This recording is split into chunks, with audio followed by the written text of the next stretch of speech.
sometimes. I had a story about a guy, we called him Michael Goonberg in jail. He was funny. And Goonberg, great name, right? What did he do? Goonberg was a drug dealer, but he loved making money and just name stuck.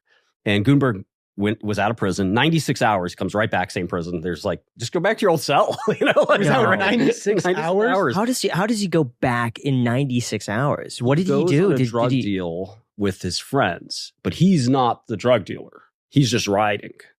But the police pull him over. They're trying to throw all the drugs out of the car, you know, and the police grab him and they're, you know, all of you are arrested. And obviously if you get arrested while you're on probation, you're going back to jail. So if you like take a trip out of state or something like that, it's really not that big of a deal. And I had a circumstance that was a decent excuse. But I think if you do it 5 times, you know, you can actually go back to jail. And there was a guy I knew in prison as well. We called him Card. I think Card. And he was gambling, just nut job, you know. And, you know, there are people who are addicted to gambling, and he was one of them. And he would bet on anything. And he would bet, you know, we don't have money in prison, right? But you do kind of in a lot of ways. There's assets that you have in prison which aren't worth a lot. Is that like food? Yeah, things like that. Yeah. And, you know, but if you wanted to, and we did this all the time, you can bet cash, you know, and if you don't pay, you know, there's this phrase we have, get it in blood. You know, you can get it one way or the other.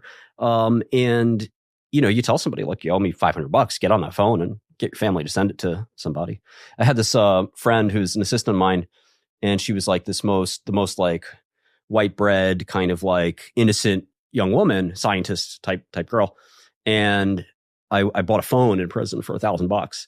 And I said, look, you know, there's only one problem. I told this girl, I'll call her Jane. Her name's not Jane, but I said, Jane, you know, it's just one problem. You got to get the cash to this guy's people. Use words like peoples. His peoples on the street need $1,000, like ASAP. And if I don't get him $1,000, it's going to be problems. And she's like, okay, what do you want me to do? I said, you're going to get in a taxi.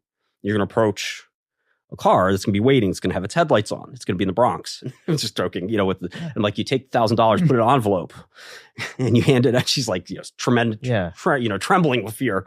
She's like, are you serious? I was like, no, I just cash apped it, you know. But it was I set up this whole drug deal for her. But that really does happen, where you know, if you get into gambling debt in prison, you got to go, you know, actually take care of it.